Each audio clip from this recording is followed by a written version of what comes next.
ভোর হলো রে ফর্সা হলো, জাগলো উষার ফুলদোলা, আনকো আলোয় যায় দেখা ওই পদ্মকলির হাইতোলা। জাগলো সারা নিদমহলে, অথই নিথর পাথার জলে, আলপনা দেয় আলতো বাতাস, ভোরায় সুরে মন ভোলা। আলপনা দেয় আলতো বাতাস, ভোরায় সুরে মন ভোলা। ধানের ক্ষেতে সব যে কে আজ সোহাগ দিয়ে বুলিয়েছে, সেই সোহাগের একটু পরাগ টোপর পানায় টুপিয়েছে। হাঁস চলেছে আকাশ পথে, এখন ভোর 5:30 বাজে, আর গ্রাম বাংলার পরিবেশ কুয়াশার চাদরে মুড়ে আছে গ্রামটা। তো কুয়াশা ভরা সকালটা আপনাদের সঙ্গে একটু শেয়ার করছি, গ্রাম বাংলার সকাল হয়ে ওঠা। সুপ্রভাত বন্ধুরা, নমস্কার। আমি সীমা, আর আমার সকল দর্শক বন্ধুদের জানাই শুভ সকাল, শীতের সকালের উষ্ণ শুভেচ্ছা।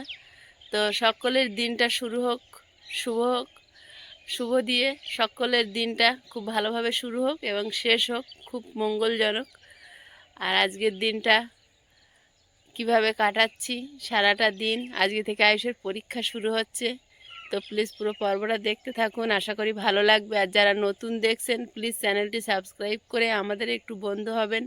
আর ভিডিওটি ভালো লাগলে একটু লাইক কমেন্ট শেয়ার করে দেবেন। বাবা ছেলে দুজনেই ঘুমোচ্ছে, আর আমি উঠে পড়েছি। আমাকে এই প্রকৃতির মাঝে খুবই টানে ভোরের পরিবেশটা দেখার জন্য। এটা আমার বরাবরের অভ্যেস।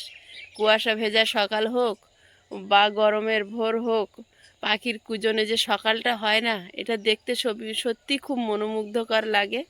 যার জন্য আমি কিন্তু কখনো ভোরবেলা ঘুমিয়ে থাকি না।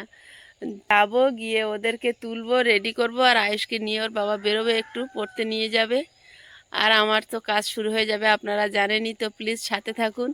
আরও একবার আপনাদেরকে ভোরটা যেন পরিষ্কার, বেলা হচ্ছে, সময় আগাচ্ছে, কিন্তু কুয়াশাটা যেন আরও চেপে আসছে।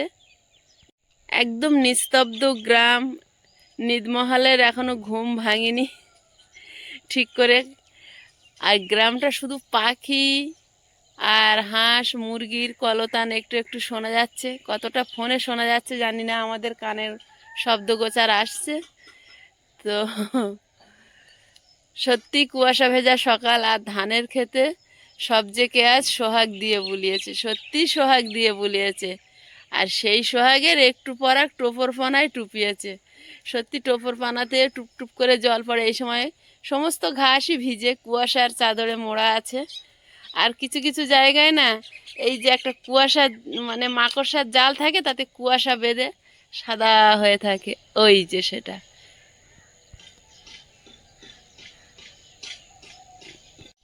খাবারের খোঁজে পাখিরা বেরিয়ে পড়েছে চারিদিকে। কতগুলো শালিক পাখি এসেছে, জোড়া শালিক ওই দেখা যাচ্ছে। জোড়া শালিক দেখে সবার দিন শুভ হোক। সবাই বলে নাকি জোড়া শালিক দেখা ভালো। আর এই যে পদ্মকলি হাই তুলছে। শাপলাগুলোর কালার এত সুন্দর, দেখলেই মন ভরে যায়। মনে হয় যেন আরও 2 মিনিট দাঁড়িয়ে দেখি, প্রতিদিন দেখি তবুও যেন ভালো লাগে। এবার চলে এসেছি বাড়ির ধারে, দেখি কে ওঠে আর কে না ওঠে। আয়ুষ তো উঠতেই চাইবে না, কিন্তু আয়ুষের বাবাকে তো উঠতেই হবে।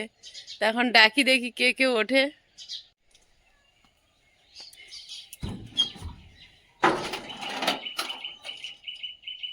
ঘর অন্ধকারে দুই বাপ বেটায় মশারির ভিতরে ঘুমোচ্ছে। আয়ুষ, আয়ুষ, আয়ুষ, কেউ সাড়া দেয় না। উঠবে না?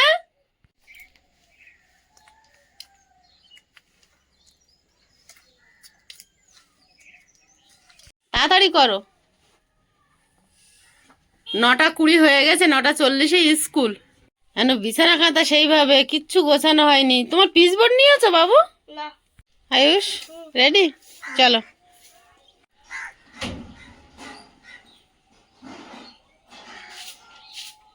আয়ুষকে নিয়ে বেরিয়ে পড়েছি, আর আয়ুষকে দিয়ে আসবো, তারপর বাড়ি এসে বাকি কাজ সব সারা হবে।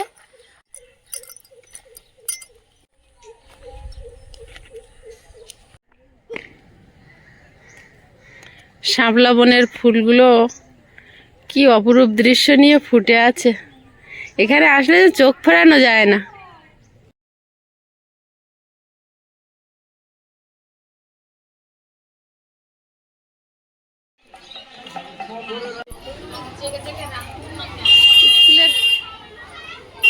কাছে চলে এসেছি। আয়ুষ ব্যাগ নাও।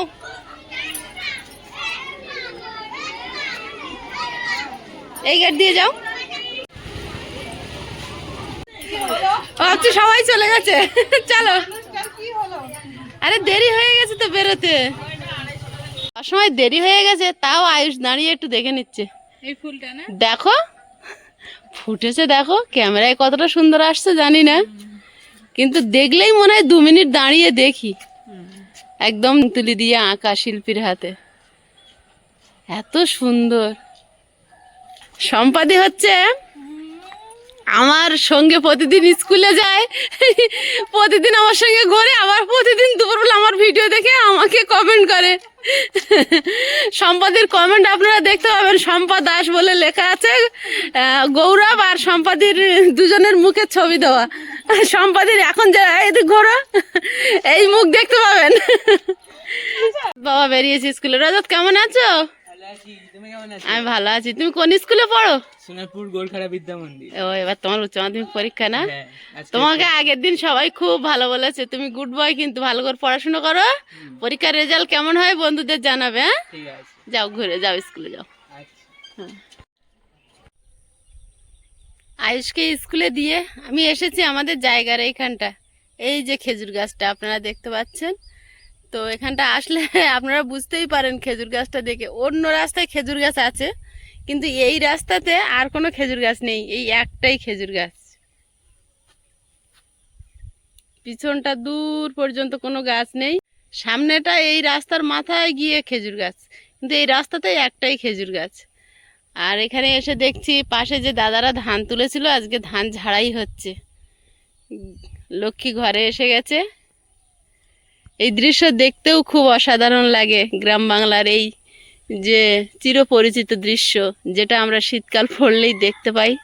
মেশিনে ধান ঝাড়া হচ্ছে। আগে যখন ছোট ছিলাম দেখতাম ধরার তৈরি করা ছিল, তাতে করে ধান ঝাড়া হতো, মানে ওই বাঁশ দিয়ে তৈরি খানিকটা চ্যাটাইয়ের মতো বোনা মতন করে ঢেউ খেলানো, উপর নিচ করে, ওতে বাড়ি মেরে মেরে ধান ঝাড়তো। ছোটোবেলায় দেখেছি ঠাকুরদা, বাবা, দাদুরা করতো। আর এখন মেশিন হয়েছে, মেশিনে ঝাড়ায়। আবার তার থেকে উন্নত ব্যবস্থা আগের দিন দেখাচ্ছিলাম, যেটা একদম জমিতে কেটে ঝেড়ে আর পাইপ দিয়ে একদম ঢেলে দিয়ে যাচ্ছে। তো ওই ব্যবস্থাটাও এখন সবচেয়ে উন্নত বলতে গেলে, কিন্তু সবাই এটা করে না। যাদের খড়ের প্রয়োজন তারা তো একদমই করতে পারে না, কারণ খড়গুলো নষ্ট হয়। তো নষ্ট ঠিক হয় না, ওগুলো গরু খেতে পারে, কিন্তু এই বিচালি যাদের লাগবে, মানে এই বাঁধা ধান, তাদের তো ওটা করতেই হয়। তো দাদাদের কাছ থেকে, এই দাদাদের কাছ থেকে আমরা খড় কিনবো, বলেছি দাদাকে এখানে খড় রাখতে 1 কাউন। আর এখন ধান ঝাড়া হচ্ছে, আর আমাদের দেবে লম্বা খড়। দাদা বলেছে, দাদা জানে যে ঘর ছাইতে গেলে লম্বা খড় লাগে, তো দাদা বলেছে লম্বা খড় ধান কাটাবে। ওই মাঠের মাঝখানটায় হলুদ যে বেশি, ওখানটায় দাদাদের জমি, ওই ধানগুলো এখনো কাটা হয়নি। ওগুলো কাটা হলে ওই লম্বা খড় আমাদের দেবে রান্নাঘরটা ছাওয়ার জন্য, মানে আর কি সীমা ভিলেজ কুকিংয়ের যে রান্নাঘর হবে। তো আমি মেন এসেছিলাম এখানে ভিডিও, এখানটা না আসলে নেট পায় না, আর এখানে আসলেই 5 মিনিট থেকে 3 মিনিট, তার বেশি নেবে না, যত বড় ভিডিও হোক ছোট ভিডিও হোক যাই হোক।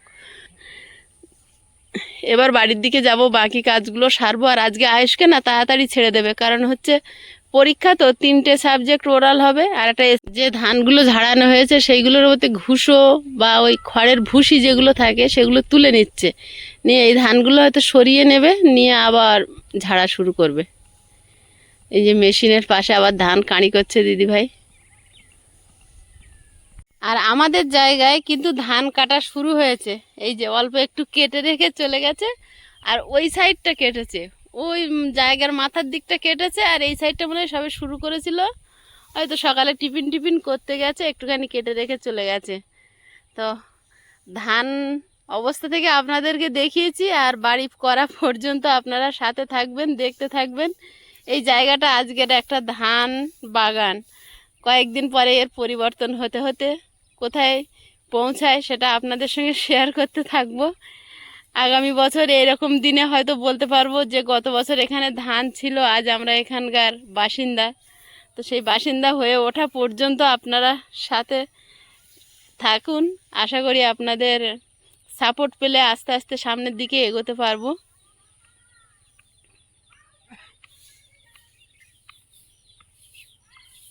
আমার ছাতাটা ওখানে উল্টে আছে। পুরো তো টানা রোদ, যতক্ষণ না শেষ হবে এই টানা রোদ খেতে হবে। খুব কষ্ট, খুব কষ্ট। আবার এগুলোকে উড়াতে হবে তো, না একেবারে উড়িয়ে নিচ্ছ? ও, সব করতে হবে।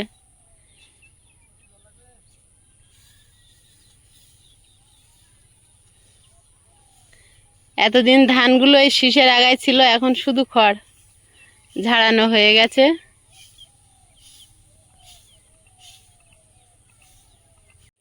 দাদা আর ওটা দাদার বর দিদি, আর ওইটা বৌদি। বৌদি গেছিল খেতে, খেয়ে এসছে, এবার আবার মেশিনটা স্টার্ট করবে। আমি দাঁড়িয়ে আছি মেশিনে ধান ঝাড়াটা একটু আপনাদের সঙ্গে শেয়ার করব বলে। এই ধানগুলো গুছিয়ে নিচ্ছে, তারপরে আবার মেশিনটা চালু করবে। ওটা পা দিয়ে চাপে আর চালায়, ওটা আবার জেনারেটরের সঙ্গে সেট করা যায়। আমি অনেক জায়গায় দেখেছি বেশি বেশি ধান ঝাড়ে যারা, তারা ওটা মেশিনে সেট করে, তাহলে পা দিয়ে চাপার কষ্টটা আর করতে হয় না। এই যে এইটা উঁচু হয়ে থাকে, এটাকে পা দিয়ে উঁচু নিচু করে, আর ধান দিলে ঝরঝর করে ধান মানে বিচালির থেকে ছাড়িয়ে যায়। আর এটা অনেকে দেখেছি এর সঙ্গে জেনারেটরের সঙ্গে কোথায় একটা ফিট করে করে, আর পা দিতে হয় না, ঝপঝপ করে শুধু ঝাড়ে। সেগুলো বেশি অনেক ধান হলে তখন করে, সেটা কারেন্টে দেয় না। আমি দেখেছি এক জায়গায়, কিন্তু এই মেশিনে কি আলাদা মেশিন জানি না। এই মেশিনে করা যায় না, তাই না? আস্তে আস্তে মানুষের কষ্ট কমার পদ্ধতি সব বেরোচ্ছে। মিনিট 75 টাকা? ওই কাকা বললো 1.5 ঘন্টা লেগেছে। মিনিট 75 টাকা? তাই 1 মিনিটে কাটে, খারাপ না। হ্যাঁ, 1.5 ঘন্টা। নিজস্ব জমি বলে। হ্যাঁ, তোমরা যেহেতু ওই খাই খালাসি নাও, মানে টাকা দিয়ে তারপর চাষ করতে হয়, সেটাও একটা ইয়ে। নষ্ট, খড়টা তো পুরোই নষ্ট হয়। হ্যাঁ, এখানটায় আসলে মানুষের কোনো কোলাহল নেই, শুধু পাখি পক্ষলের ডাক আর চারিদিকে ধান জমি। আর এখানে দাদা দিদিরা ধান ঝাড়ছে, তাই এদের সঙ্গে একটু কথা বলছি, নাহলে একদম নিরিবিলি। আমি এখানটায় আসলে একদম একা একাই থাকবো, আর সঙ্গে থাকবেন আপনারা। আগে আমার 20-22টা হাঁস ছিল, তখন এই দাদাদের যত গুঁড়ো হতো সব গুঁড়ো আমি নিয়ে যেতাম। এখন আর হাঁস নেই, আর নিয়ে যাই না। আবার এইখানটা আসতে পারলে যদি পুষি তখন বলবো এইখান। এবার মেশিনটা চালু করলো গৌরব এসে, মানে দাদার ছেলে।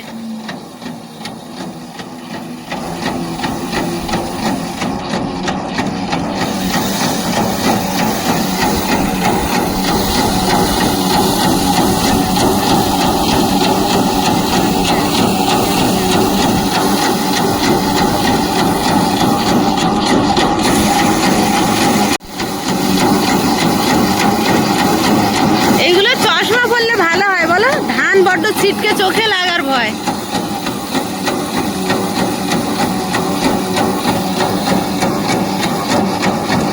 টপ টপ করে ঝাড়া হয়ে যাচ্ছে।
ধানের কাজ চলছে, তো কিছুটা আপনাদের সঙ্গে শেয়ার করলাম। আর এই ধান ঝাড়াটা আপনাদের কেমন লাগলো কমেন্ট করে জানাবেন। আর এই কুলো দিয়ে এই যে হাওয়া দিচ্ছে না, এটাতে কিন্তু প্রচুর হাতে ব্যথা হয়। ওরা অল্প চাষ করে, তো এইগুলো করতে গেলে খরচা হয়, যেমন মেশিনে কাটা, ফ্যানে ঝাড়া, কারেন্ট খরচা। ওই ফ্যানগুলো আবার বাড়িতে থাকে না, ভাড়া করে আনতে হয়। একজনকে যোগান দিতে হয়, এনে এনে হাতের ধারে উঁচু করে দিতে হয়, মানে নিচু হয়ে নিতে পারে না যখন ধান ঝাড়ে। ওই দিদি এনে এনে দুজনের হাতের ধারে দিচ্ছে, আর ওরা টপ টপ করে ঝেড়ে নিচ্ছে। 3-4 জন হলে একটু সুবিধা হয়, সবাই মিলে করতে পারে কাজগুলো।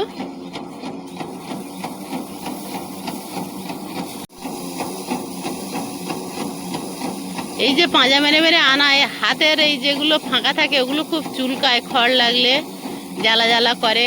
খুব কষ্টের কাজ এগুলো, কারণ আমরাও করেছি অনেক টাইম, জানি ওগুলো। আমাদের জায়গায় ধান কাটা শুরু হয়েছে। ধানটা কাটা হয়ে গেলেই আমাদের কাজ শুরু করব আশা আছে। এই যে ধান, এই ধানগুলো একটু কাঁচা কাঁচা ভাব আছে, যেগুলো বেশি পেকে গেছিলো সেগুলোই কেটে নিয়েছে। ওই খেজুর গাছের পর রাস্তা থেকে শুরু করে নিয়ে, আর এই যে জমি, এই মাঝখানটা ধান কেটেছে, ওই মাথায় এক খাবলা কেটেছে দেখাচ্ছিলাম, আর এদিকটা তো লম্বা করে জায়গাটা, লম্বা অনেকটা অনেকটা, মানে 120 ফুট মতো লম্বা, 22 ফুট, আর হচ্ছে 30 ফুট। এই কানা ধরে আমাদের জায়গার ধান কাটা হয়ে গেছে, এই সাইডটা বাকি আছে। আর ওই প্লিয়ার এই সোজাই ধান কেটেছে, এই দিকটা দূরে ওরা ধান ঝাড়ছে। তো তোমার নাম কি? হ্যাঁ, বলতে পারে না। তোমার নাম বলো, তোমার নাম কি? দীপ্তি। আর দিদি পালিয়ে গেল, দিদির নাম কি? তিথি। বাহ, তুমি তো গুড গার্ল। তুমি স্কুলে যাও?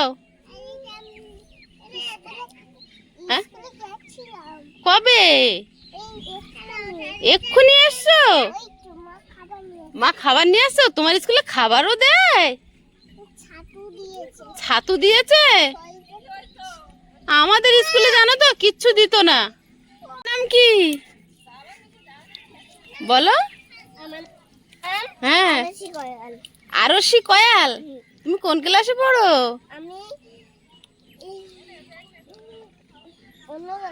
অন্য ক্লাসে পড়ো? সে ক্লাসের নাম বলা যাবে না? বলা যাবে না? ও বাবা, কিউট বেবি। তোমার হাতে অত খাবার কে দিয়েছে? আর তোমার হাতে ও মেয়েটার চুল ধরে রেখেছো, লাগছে তো? ও পুতুল, ও তাহলে ওর লাগে না? বেশি চিল্লায় না বলে চুল ধরে রেখেছো? ও তাহলে গুড গার্ল। তা ওর স্কুলে নিয়ে যাও, ও পড়ে না? এ বাবা, এবারে টাইম হয়ে এসছে, আয়ুষকে নিয়ে আসতে যাওয়ার জন্য রেডি হচ্ছি। সব কাজ সেরে উঠেছি, এবারে যাব আয়ুষকে আনতে। আর বিছানা কাঁথা গুছিয়ে, জামা কাপড় কেচে, বাসন মেজে একদম রেডি হয়ে গেছি। আর এই কাজগুলো যতক্ষণ না হয় না, যেন মনে একটা শান্তি পাওয়া যায় না। মনে হয় সব ঘর বাড়ি জিনিসপত্র সব এদিক ওদিক এলোমেলো হয়ে আছে, সবটা গুছিয়ে উঠতে পারলে যেন মনে হয় যে এবার ঠিক আছে। বিছানাটাই গুছিয়ে নিয়েছি, বাসনগুলো সব মেজে ধুয়ে নিয়েছি, ঠাকুরকে জল মিষ্টি দেওয়া হয়ে গেছে।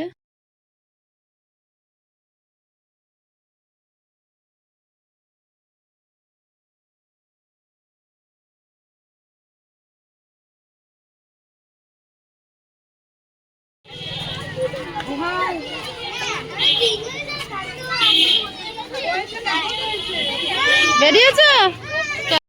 দুজন গল্প করে করে যাচ্ছি, আর তারা দুজন কত দূর চলে গেছে দেখো সম্পাদি। হয়তো দূরবীন দিয়ে দেখতে হবে কত দূর গেছে। ওই ছুটছে, সাইকেল যাচ্ছে। একজন দিদিভাই একটা পার্সেল পাঠিয়েছে, কি আছে খুলে দেখবো আর আপনাদেরকে দেখাবো। তবে ওরা 2 ভাই বোনের জন্যই আছে। তো আগে ওটিপি নাম্বারটা দিয়ে নি, চলো। পার্সেলে কি আছে খুলে দেখবে। খোলো, তোমাদের গিফটে কি আছে দেখি।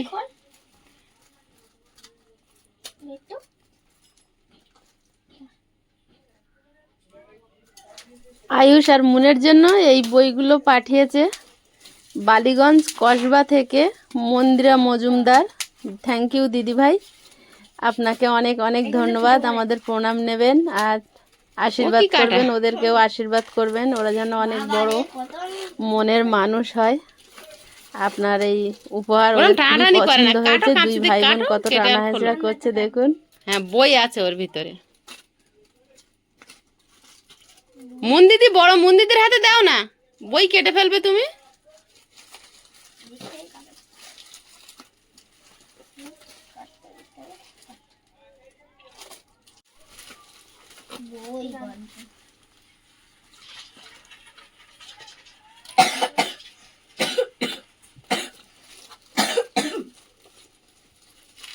কটা বই এইগুলো হেভি না, এগুলো ফাটে। হ্যাঁ হ্যাঁ, আচ্ছা খোলো, আগে খেলা করো না পরে। হ্যাঁ, কেটে সরা, দাঁড়া কাটতে লাগবে।